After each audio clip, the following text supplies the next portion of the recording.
안녕하십니까, PNSTV입니다. 이번 시간에는 셈S2 중에서도 주로 케미칼, 가스화될 수 있는 화학물질을 쓰는 장비의 경우에 필요한 그 셈S6 테스트, 소위 이제 트레이서 가스 테스트에 대해서 설명을 드리도록 하겠습니다. 이 시험은 국내에서 많이 진행되는 시험이 아니에요. 반도체 장비에 국한돼서 이제 쓰여지고 있는 시험인데요. 왜 이런 시험이 요청이 되는 거냐면, 반도체 장비는 기본적으로 그 인화성 물질이나 독성 물질을 많이 쓰는데, PSM에서 그 얘기하고 있는 IC 60079-10-1번이라든가 10-2번이라든가 뭐 이런 규격들을 우리가 제대로 적용하기는 조금 어렵습니다. 왜냐하면 반도체 장비는 아주 국부적으로 그 가스를 쓰고 있는데, 새어 나온다 하더라도 전 단계의 프로세스 장비에서 혹은 전 단계의 그 가스 공급 장치에서 이 밸브를 클로즈를 시켜서 인화성 가스 혹은 독성 가스의 확산을 억제를 시킬 수가 있습니다. 그렇기 때문에 굳이 PSM을 적용을 하기에는 조금 어렵고요. PSM은 좀 더 큰 스케일, 예를 들어서 뭐 그 대량의 어떤 그 인화성 가스들이나 독성 물질들을 보관하는 저장 탱크나 CCSS 같은 케미칼 공급 장치 같은 이런 데서는 적용할 수 있는데, CVD 장비라든가 뭐 이런 가스 장비, 디퓨전 장비라든가 이런 데서는 쓰기에는 이게 그 규격이 정확하게 적용되기가 굉장히 어렵다라는 거죠. 그런데 그렇다고 해서 그냥 넘어갈 수도 없고, 그래서 이제 더 정확하게 실측을 통해서 검증을 하자. 근데 그 실측을 그럼 뭘로 할 거냐? 그러다 보니 이제 이 셈S2가 미국에서 출발한 규격이다 보니 미국의 ASTM 코드 중에 이 트레이서 가스 테스트가 있습니다. 이걸 갖고 와서 이런 식으로 시험을 한번 해보자 라고 만들어진 것이 바로 셈S6 테스트가 되겠습니다. 좀 어렵습니다. 그래서 이거는 CVD라든가 좀 케미칼 장비를 다루는 장비 회사 쪽의 담당자들 분들도 좀 어렵지 않으실까 싶은데, 그분들에게는 꽤 유용하게 아마 정보가 제공이 될 것 같습니다. 가스 테스트는 기본적으로 배기 시스템에 대해서 배관 파손 시의 유출량을 추정을 합니다. 네. 배관 파손 시의 유출량을 추정하기 때문에 기본 전제 조건이 배관이 파손될 거다. 그러면 거기서 배관이 흘러나올 것이다. 이렇게 전제를 깔고 하게 됩니다. 그런데 실제 가스를 쓸 수가 없죠. 수소가스를 뭐 쓰는 장비에서 수소를 유출시키면은 폭발 사고의 위험이 있지 않습니까? 그래서 수소가스를 대체하기 위해서 이 SF6 가스를 이제 쓰게 됩니다. 이걸로 이제 인위적으로 유출하게 시켜서 이 SF6 가스의 농도를 이제 이제 측정을 하게 되는 거예요. 그러니까 공기 중에다 유출시켜 놓고 이제 공기 중에서 이제 주사기나 뭐 여러 가지 장치로 포집을 하는 거죠. 그래서 그 가스를 갖다가 가스 크로마토그래피 측정기에다 넣으면은 이제 농도가 얼마 정도 된다라고 이렇게 값이 나오게 됩니다. 근데 SF6 가스 100% 가스를 쓰는 게 아니고요. 아주 낮은 농도의 가스를, 보통 이제 10% 이하의 가스를 써야 되고요. 국내 교정가스로 쓰여지는 거는 이보다 훨씬 더 낮은 농도거든요. 예를 들어서 뭐 0.1%의 가스를, SF6 가스를 썼는데 우리가 뭐 유출시켜 가지고 시험을 해서 다시 포집해서 농도를 재보니 0.001%가 잡혔다. 그러면은 이거하고 비교를 해보시면은 100분의 1이잖아요. 그죠? 맞죠? 그럼 100분의 1이니까 우리가 만약에 여기에다 가스를, 수소가스 100%짜리를 유출시키면 실제로 그 가스박스에서는 몇 퍼센트의 농도가 유지가 될 것이다? 1%로 유지가 될 것이다 라고 추정할 수 있다는 겁니다. 네.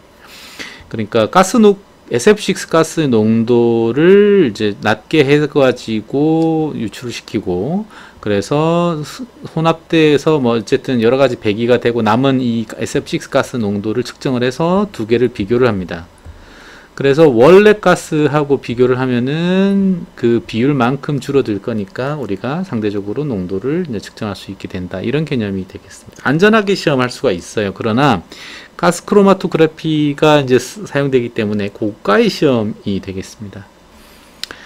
SF6 가스를 굳이 사용하는 이유는요, 공기 중에 일단 없어야 되잖아요. 공기 중에 있는 가스를 쓰게 되면은 포집할 때 얼마만큼 이제 그 포집이 됐는지, 과연 우리가 흘린 그 가스에서 포집이 된 건지 아니면 공기 중에 원래 있던 건지를 알 수가 없어요.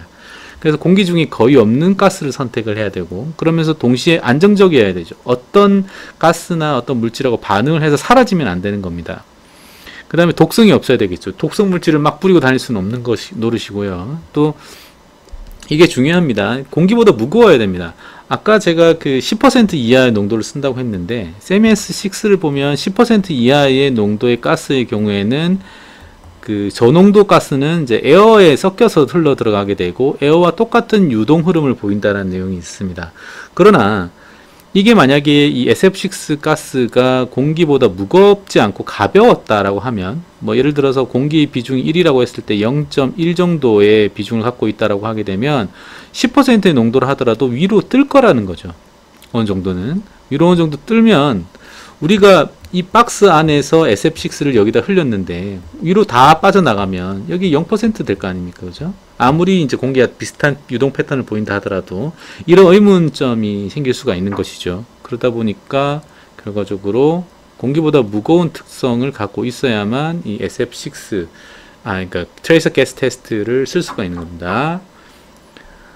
SF6 가스 농도가 낮을 경우에 공기와 같은 분산 특성을 보이고 있는데, 아까 말씀드린 대로 10% 정도의 농도를 갖게 되면은 공기와 같은 분산 특성을 보이게 됩니다. 그러니까 아주 그 시험을 하기에는 굉장히 좋은 물질인데요. 대신에 이제 이게 오존 파괴 물질이어서 많이 쓰면 안 되고요. 최소화해서 써야 됩니다. 시험 방식은 이래요. 이게 이제 SF6 가스통인데 여기에 이제 고압의 SF6 가스를 이제 갖고 있고, 물론 이것이 100% 순도 100% SF6 가스가 아니고요. 저농도의 SF6 가스입니다. 다른 가스, 질소라든가 뭐 헬륨하고 같이 섞여 있고요. 그래서 이제 여기 레귤레이터를 거쳐서 일정 압력으로 조중된 다음에 플로우 컨트롤, 매스 플로우 컨트롤이라고 합니다. MFC를 써가지고 정량 토출을 하게 됩니다. 보시면 이제 가스통 보이시고, 레귤레이터 보이시고, 게이지 보이고, 여기 플로우메타가 보이죠. 그리고 이제 여기에 연결되어 있는 호스로 이제 어딘가로 이제 흘려 보내는 겁니다. 그러니까 두 가지예요. 트레이스 가스 테스트는 정량의 SF6 가스를 흘리는 것과 또 하나는 이제 포집하는 것, 두 가지로 나눠져 있습니다. 그 사이에는 그럼 뭐냐? 흘린 다음에 좀 기다려야죠. 그러니까 평형 상태에 이르기까지 좀 기다렸다가 이제 포집하는. 그래서 포집을 해서 그걸 가스 크로마토그래피에 집어넣어서 농도를 측정하는 이 두 가지로 구성되어 있고요. 요 지금 설명드리는 거는 얼마만큼 어떻게 흘리느냐에 대한 설명을 하고 있는 겁니다.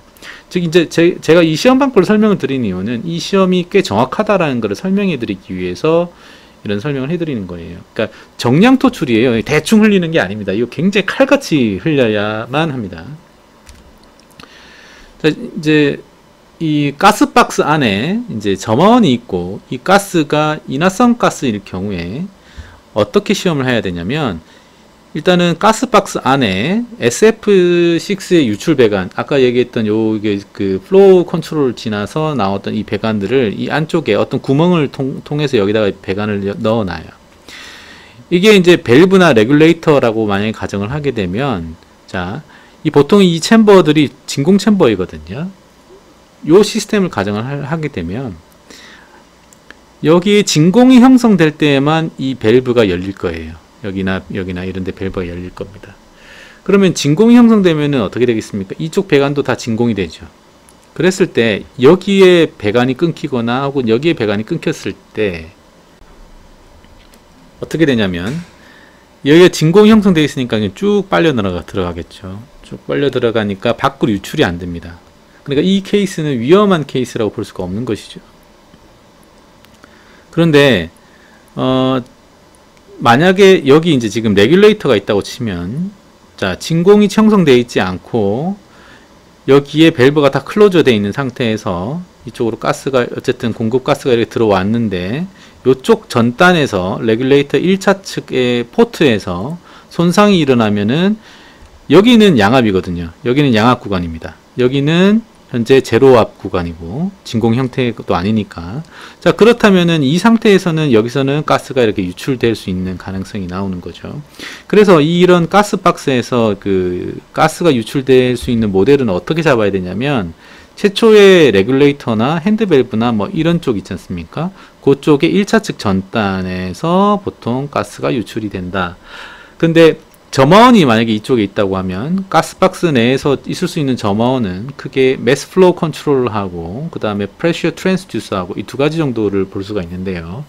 여기에서 좀 가까이 있는 밸브에 양압이 걸릴 수 있는 조건에서 이제 그 유출 모델을 이제 설정을 하게 됩니다.